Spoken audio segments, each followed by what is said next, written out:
एक लड़की तलाक के 5 साल बाद दरोगा बन जाती है। उसकी पोस्टिंग उत्तर प्रदेश के कारब थाने क्षेत्र के अंतर्गत होती है। दोस्तों, उसी थाने के बगल में एक लड़का चाय की दुकान लगाया करता। उसकी चाय के चर्चे पूरे शहर में थे। आस पड़ोस का हर कोई व्यक्ति केवल उसी से चाय पिया करता। जो थाने के पुलिसकर्मी थे वो भी उसी से चाय पिया करते। जब उस लेडी दरोगा की पोस्टिंग उस थाने में हुई तो वो लेडी दरोगा भी उसी से चाय पिया करती। पुलिस वाले उसके लिए चाय ला करके दिया करते। दोस्तों, वो चाय वाला इतनी स्वादिष्ट और टेस्टी चाय बनाता था कि उसकी चाय का हर कोई दीवाना था। हर कोई उससे मिलना चाहता था कि ये चाय में ऐसी आखिर क्या चीज डालता है जिससे चाय इतनी स्वादिष्ट हो जाती है। बस दोस्तों, इसी चाहत में, इसी उतावलेपन में वो दरोगा भी उससे मिलने की ख्वाहिश रखने लगती है और एक दिन उसकी चाय की दुकान पर पहुंचती है। दोस्तों, वो उसे दूर से ही देखती है और जब वो उसे दूर से देखती है तो उसे समझ नहीं आता कि उसे आगे जाना चाहिए या नहीं जाना चाहिए। वो सोचती है कि ये शख्स आखिर यहाँ पर चाय क्यों बेच रहा है। दोस्तों, उस शख्स को देखने के बाद वो तुरंत उल्टे पैरी थाने में वापस आ जाती है और उसी के बारे में सोचती है कि ये शख्स के साथ आखिर ऐसा क्या हुआ जो आज चाय बेच रहा है। दोस्तों, जो दरोगा थी वो लौटकर इसीलिए आई थी क्योंकि जो शख्स था वो उसका तलाकशुदा पति था। आइए दोस्तों, जानते हैं इनकी कहानी इस वीडियो के माध्यम से। लेकिन वीडियो में आगे बढ़ने से पहले आपसे वही रिक्वेस्ट कि तो वीडियो को थोड़ा सा लाइक कर दीजिए और अगर चैनल पर पहली बार आए तो चैनल को भी सब्सक्राइब कर लीजिए, जिससे कि मेरा मनोबल बना रहे और मैं आपके लिए ऐसी सच्ची सच्ची कहानियां लाता रहूं। दोस्तों, एक गांव में पूजा नाम की लड़की अपने बाप के साथ रहा करती थी। मिडिल क्लास से थे। उसकी उम्र 23 वर्ष थी। दोस्तों, जब एक लड़की बड़ी होती है, जवान हो जाती है, तो हर एक बाप को उसकी शादी कराने की चिंता होती है। तो फिर पूजा के बाप को भी उसकी शादी कराने की चिंता होती है। फिर पूजा का बाप अपनी बेटी से कहता है कि बेटी, हम तुम्हारी शादी कराने की सोच रहे हैं, तुम्हारे क्या विचार हैं। तो बेटी बोलती है कि पिताजी देखिए, हमारा सपना एक सरकारी अफसर बनने का है। जब हम सरकारी अफसर बन जाएंगे तो हम शादी कर लेंगे, आप परेशान मत होइए। तो बोलता है कि बेटी देखो, अभी हमारे पास 4-5 लाख रुपए पड़े हैं, हम चाहते हैं कि हम उनसे तुम्हारी शादी कर दें। अगर हम शादी नहीं करेंगे इस वक्त तो वो पैसे बेकार चले जाएंगे, खर्च हो जाएंगे। पूजा बोलती है कि पिताजी देखो, अगर आपको इतनी चिंता है उन पैसों की तो आप उन पैसों को बैंक में जमा करा दीजिए, ब्याज भी मिलता रहेगा, पैसे बढ़ते रहेंगे और खर्च भी नहीं होंगे। तो बाप बोलता है कि बेटी देखो, हमारा पता नहीं है कि हम कब चले जाएं, हमारी सांसें कभी कभी रुक जाती हैं और हम चाहते हैं कि हमारी सांसें रुकने से पहले तुम्हारे हाथ पीले करा जाएं। दोस्तों, इस बात को सुनने के बाद पूजा भावुक हो जाती है और फिर अपने पिता से रोते हुए कहती है कि पिताजी देखिए, आपके हिसाब से हम शादी तो कर लेंगे, लेकिन हमारी एक शर्त है, आप हमारे लिए जो भी लड़का देखें वो बड़ा डिसेंट देखना, अच्छा सा देखना, जो हमें पढ़ा सके और हमारे सपनों को पूरा करा सके। बाप बोलता है कि बेटी देखो, पति तुम्हें कैसा मिलेगा वो तो किस्मत की बात है, तुम्हारे भाग्य की बात है, लेकिन हमने जो लड़का देखा है, ढूंढा है तुम्हारे लिए, वो बहुत ही डिसेंट है, अच्छे परिवार से पढ़ा लिखा है, सुंदर है, नौजवान है, हट्टा कट्टा है और मेरे हिसाब से वो तुम्हारी हिफाजत करेगा, तुम्हें जरूर पढ़ाएगा। दोस्तों, इस बात को सुनने के बाद खुश हो जाती है। बाप बोलता है कि बेटी देखो, उसके पास अभी 30 बीघा खेत है, जब 30 बीघा खेत है तो वो तुम्हें जरूर पढ़ाएगा। बस दोस्तों, इसी बात से उन दोनों बाप बेटी में खुशी का माहौल हो जाता है। फिर महीने भर बाद उन दोनों की शादी कर दी जाती है। पूजा की शादी रोहन नाम के लड़के से होती है। दोस्तों, रोहन वास्तव में डिसेंट था, अच्छे परिवार से था। उसकी जो गांव समाज में इज्जत थी वो बहुत ही ज्यादा थी। हर कोई उनकी कद्र करता था, हर कोई उनकी केयर करता था। दोस्तों, पूजा जैसा पति चाहती थी उसे उसी के हिसाब से पति मिलता है। दोस्तों, कहते हैं कि अगर किसी की इज्जत ज्यादा होती है, अगर कोई आपसे अधिक प्रेम करता है तो आप अगर बुरे रास्ते पर जाएंगे तो वो आपको बुरे रास्ते पर नहीं जाने देगा। अगर कोई आपसे प्रेम नहीं करता है और आप बुरे रास्ते पर जाने के लिए भी राजी होंगे या नहीं भी होंगे तो भी वो लोग आपको उस रास्ते पर धकेलने की कोशिश करेंगे। और ऐसा ही होता है रोहन के साथ। रोहन की जब शादी हो जाती है, 2 दिन बीत जाते हैं तो जो आस पड़ोस के जो लोग थे उसके पास आते हैं, कहते हैं कि रोहन देखो, तुमने हमें अभी पार्टी वार्टी नहीं दी है, सभी लोग पार्टी कराते हैं तो तुम पार्टी दो। रोहन बोलता है कि यार क्या बात कर रहे हो, ले लेना 1000-2000 रुपए, कराना पार्टी। तो लोग बोलते हैं कि यार हम पार्टी कर रहे हो, तुम ना हो उस पार्टी में तो मजा थोड़ी ना आएगा, तुम भी चलो हमारे साथ। रोहन बोलता है कि यार देखो, मैं तो खाता पीता हूँ नहीं, मैं क्या करूंगा तुम्हारे साथ। लोग बोलते हैं यार शादी का माहौल है, शादी का जश्न मना रहे हैं तुम्हारी का, पी लेना थोड़ी बहुत। अब दोस्तों वो कहता है कि चलो यार पेप्सी वेप्सी पी लूंगा, तुम्हारे साथ चलता हूँ। रोहन उनके साथ चलता है दोस्तों। फिर वो सभी लोग जो बियर की बोतल आती है उसे लेते हैं, 5-6 बियर लेते हैं, पीते हैं, और एक ढक्कन जबरदस्ती से रोहन को भी पिला देते हैं। अब दोस्तों कहते हैं कि इंसान को अगर शराब दिख भी जाए और सूंघ भी ले तो उसे फिर उसका पीने का मन करता है, और ऐसा ही होता है रोहन के साथ। रोहन जब एक ढक्कन शराब जबरदस्ती पी लेता है तो फिर उसे का मन जो है शराब पीने का करता है, और वो एक ढक्कन पीता है, फिर एक गिलास पीता है, और एक गिलास पीने के बाद पूरी बोतल को घटक लेता है। अब दोस्तों बस यहीं से उसकी बिगड़ने की शुरुआत हो जाती है। उसका मन शराब की ओर ज्यादा आकर्षित हो जाता है। अब वो दिन रात शराब पीने लगता है, और वो शराब में ही अपने घर के सारे पैसों को उड़ाने लगता है। कभी लड़कीबाजी भी करता है, होटल्स में जाता, होटल में शराब पीता, लड़कियों के साथ शारीरिक संबंध बनाता। बस दोस्तों यही प्रक्रिया उसकी दिन रात चलती रहती है। इधर पूजा का सपना था कि वो पढ़ लिख करके एक सरकारी अफसर बने। उसे नहीं पता था कि उसका पति शराब पीता है, लेकिन जब उसे जैसे तैसे करके पता चल जाता है कि उसका पति शराब पीता है, लेकिन वो उस बात पर यकीन नहीं करती, सोचती है कि थोड़ी बहुत पी लेते होंगे, कोई बात नहीं है। लेकिन दोस्तों एक दिन उसे पता चलता है कि उसका पति वास्तव में शराब पीता है। तो फिर वो अपने पति से मना करती है कि तुम इतनी शराब मत पिया करो, और हम एक सरकारी अफसर बनना चाहते हैं तो तुम हमें पढ़ाओ।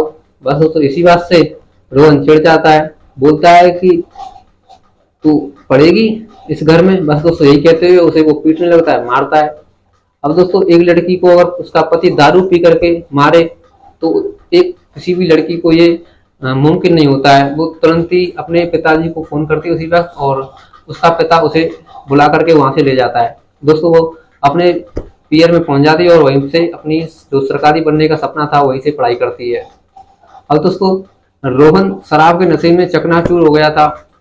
वो दिन रात शराब पीता, पैसों को बर्बाद करता, लड़कियों के साथ होटल्स में जाता, कमरे बुक करता, हर रोज हजारों रुपए खर्च कर दिया करता। दोस्तों अब जब ये बात पूजा को पता चली कि उसका पति बुरी तरह से चकनाचूर है, शराब बहुत ज्यादा पिया करता है, लड़कियों के चक्कर में है, तो वो उससे डिवोर्स लेने की सोचती है, और 2 दिन के बाद ही उससे उससे तलाक ले लेती है। दोस्तों तलाक लेने के बाद पूजा दिन रात पढ़ती है, मेहनत करती है, और 1 साल के अंदर ही जो उसने सपना देखा था कि वो सरकारी अफसर बने, तो वो दरोगा के पद पर नियुक्त हो जाती है। दोस्तों इधर तलाक के बाद रोहन पूरी तरह से शराब में डूब जाता है। बस दिन रात शराब ही पीता रहता, दिन रात होटल में जाकर के लड़कियों के साथ संबंध बनाता, और बुरी तरह से उल्टे सीधे पैसे लौटाता। दोस्तों जब उसका बाप उसकी ऐसी हालत देखता है तो उसे बर्दाश्त नहीं होता, बीमार हो जाता है, और इसी बीमारी के चलते चिंता में आकर के एक दिन अपने प्राण त्याग देता है। दोस्तों बस उसकी एक बूढ़ी सी माँ रह जाती है। दोस्तों रोहन के बिगड़ने का और पैसे को खत्म करने का सिलसिला यही नहीं रुकता। वो दिन रात और से ज्यादा शराब पीता, और शराब के चक्कर में अपने पूरे पैसों को उड़ा देता है, और जो उसकी खेती बाड़ी थी उसको भी गिरवी रख देता है, और उसको भी बेच देता है, और शराब में ही डूबा रहता। दोस्तों रोहन जब पूरी तरह से कंगाल हो जाता है, जब उसके पास से उसका सारा पैसा बीत जाता है, तो उसे अपने पुराने दोस्त, जो उसका दोस्त कारम में रहता था, उसकी याद आती है। फिर वो उस पर फोन मिलाता है और उसे अपवीति सुनाता है। अपवीति सुनने के बाद उसका दोस्त को दर्द झलकने लगता है। फिर वो अपने दोस्त से बोलता है कि तू यहाँ कारम में आ जा, यहाँ अच्छा चाय का बिजनेस चलता है, हम दोनों चाय बेचा करेंगे और उससे पैसा कमाया करेंगे, अपने जीवन का गुजारा करेंगे। दोस्तों रोहन जब उसकी बात सुनता है तो उसकी बात से सहमत हो जाता है और तुरंत ही कारम पहुंच जाता है। दोस्तों कहते हैं कि कोई भी इंसान तब तक नहीं सुधरता है जब तक उसे वक्त का तमाचा न लगे। वो तभी सुधरता है जब उसे वक्त जोरदार तमाचा लगाता है। तो जब रोहन के मुंह पर वक्त ने तमाचा लगाया कि जब उससे उसका सारा पैसा बीत गया, तब जाकर के वो सुधरा, और उसने सुधरने के बाद अपना जो शराब पिया करता था, जो ऐश मौज किया करता था, उसे सबको छोड़ देता है और अपने दोस्त के साथ ही कारम में चाय का बिजनेस किया करता। दोस्तों दिन ऐसे ही गुजरते चलते हैं और 4 साल बीते जाते हैं। 4 साल के बीतने के बाद उस महिला दरोगा, जो उसकी तलाकशुदा पत्नी थी पूजा, उसकी जो पोस्टिंग थी वो उसी कारम थाना क्षेत्र में होती है। जब वो वहां पहुंचती है तो उसी की हाथ की चाय पिया करती। दोस्तों रोहन वास्तव में बहुत ही टेस्टी और स्वादिष्ट चाय बनाया करता था, जिसकी चाय का हर कोई दीवाना था। उस क्षेत्र में रहने वाला हर कोई व्यक्ति उसकी चाय का दीवाना था। दोस्तों, जब पूजा ने उसकी हाथ की चाय पी तो उसे उससे मिलने का दिल किया, क्योंकि वो चाय ही इतनी स्वादिष्ट बनाता था। जब वो उसके पास वहां पहुंची तो उसे देखने के बाद उसके पैर डगमगा गए। उसे समझ नहीं आया कि ये यहाँ पर आया कैसे। फिर वो उल्टे पैरी वापस लौट आती है और थाने में बैठ करके उसके बारे में सोचने लगती है और सोचते सोचते अपना काम करती है। लेकिन दोस्तों, उससे काम होता नहीं है, क्योंकि उसका वो तलाशुदा पति था। फिर वो एक कांस्टेबल को बुलाती है और कांस्टेबल से कहती है कि तुम जाकर के उस चाय वाले को बुलाओ और उसे बुला करके यहाँ लेकर के आओ। दोस्तों, अपनी दरोगा मैडम की बात सुनने के बाद वो कांस्टेबल उस चाय वाले के पास जाता है और उसे बुला करके लेके आता है। फिर इसके बाद चाय वाला मैडम के पास आता है और उससे बोलता है कि मैडम जी, हमें माफ कर दीजिए, अगर हमसे कुछ गलती हो गई हो तो हम गरीब आदमी है, चाय बना करके चाय बेच करके अपना गुजारा करते हैं, अगर हमसे कोई गलती हो गई हो तो हमें माफ कर दीजिए। दोस्तों, इसके बाद दरोगा उस कांस्टेबल को बाहर जाने के लिए कहती है और कमरे का दरवाजा अंदर से बंद कर लेती हैं। दोस्तों, फिर वो उस चाय वाले को कुर्सी पर बैठने के लिए कहती हैं और अपने जो मास्क से अपना मुंह रख रखा था उसे मास्क को उठाती हैं। दोस्तों, जैसे ही वो मास्क उठाती है, जब वो चाय वाला मैडम का मुंह देखता है तो मुंह को देखता रह जाता है। उसे समझ नहीं आता कि उसे आगे क्या करना चाहिए। चाय वाला बोलता है कि पूजा जी आप। दोस्तों, दुर्गा बोलती है कि हाँ मैं, और तुमको इस जगह पर चाय बेचते देखकर मैं हैरान हूँ। आखिर तुम पर इतना सारा पैसा था, कहाँ गया पैसा तुम्हारा? तो चाय वाला बोलता है कि मैडम जी देखिए, आपसे तलाक होने के बाद जो हमारी आदत थी शराब पीने की, हम उसी में और ज्यादा अंदर चले गए और शराब के चक्कर में हमने सारा का सारा खेत बेच दिया, सारे पैसे चले गए और हमारे चक्कर में हमारे पिताजी भी चल बसे। हमको समझ नहीं आया कि हमें क्या करना चाहिए। फिर हमें हमारे पुराने दोस्त की याद आई जो यहाँ पर रहता था। हम उसके पास आए और यहाँ पर अब उसी के साथ मिलकर के चाय बनाया करते हैं और चाय को बेच करके अपना जीवन निर्वाह करते हैं। दोस्तों, फिर पूजा जी पूछती हैं उससे कि ये बताओ तुमने जो खेत बेच दिया या ऐसे ही गिरवी रखा है? तो बोलता है कि अभी बहनामा फहनामा तो हुआ नहीं है, वो केवल ऐसे ही रहे। तो पूजा जी जो दरोगा थी वो बोलती हैं कि देखो, हम तुम्हारे खेत को तुम्हें वापस दिला देंगे, तुम अपने घर जाओ और अपना माँ का ख्याल रखो। दोस्तों, वो मैडम जी तुरंत ही उसके खाते में 2 लाख रुपए डलवा देती हैं और उसे घर जाने के लिए कहती हैं। दोस्तों, इसके बाद पूजा एक तहसीलदार से बात करती हैं और उससे बात करने के बाद जो खेती बाड़ी थी जो गिरवी रखी हुई थी उसे छुड़वा देती हैं और रोहन को दिला देती हैं। बस दोस्तों, ऐसे ही क्रम चलता रहता है। अब रोहन पूजा से फोन पर घंटों बातें किया करता, पूजा भी उससे बातचीत किया करती। दोस्तों, दोनों का जो पुराना दिल था वो दोबारा से जुड़ जाता है। दोस्तों, फिर पूजा एक दिन अपने बाप से जाकर बोलती है कि रोहन जी हमसे बातचीत करते हैं और हमसे दोबारा से शादी करने की कह रहे हैं। पूजा का बाप बोलता है कि अगर तुम्हें कोई ऐतराज नहीं है तो मुझे भी कोई ऐतराज नहीं है, तुम चाहो तो शादी कर सकती हो। बस दोस्तों, अपने बाप की अनुमति मांगने के बाद पूजा रोहन से दोबारा से शादी कर लेती है। दोस्तों, इस कहानी के माध्यम से आप सभी से केवल यही कहना चाहूंगा कि अगर आप शराब पीते हो तो शराब को तुरंत छोड़ दें, क्योंकि शराब पीने से आपकी शरीर की किडनी, लीवर, फेफड़े खराब हो जाते हैं। अगर आप चाहते हैं कि आपके किडनी, फेफड़े खराब हो जाएं तो आप शराब पीजिए, लेकिन शराब पीने से पहले एक बात ध्यान रख लीजिए कि आपके लीवर, किडनी, फेफड़े तो खराब होते ही हैं, साथ ही आपके बच्चों पर भी और आपकी पत्नी पर भी इसका बुरा प्रभाव पड़ता है। आपके बच्चे आपके शराब पीने से जलते हैं और वो इसी जलन में, इसी टेंशन में आकर के सूखने लगते हैं और उन्हें बीमारी हो जाती है। तो आपसे यही रिक्वेस्ट कि अभी से शराब को छोड़ दें। किसी शायर ने अंग्रेजी में कहा है, the excess of everything is bad. हर चीज की अधिकता नुकसानदायक होती है।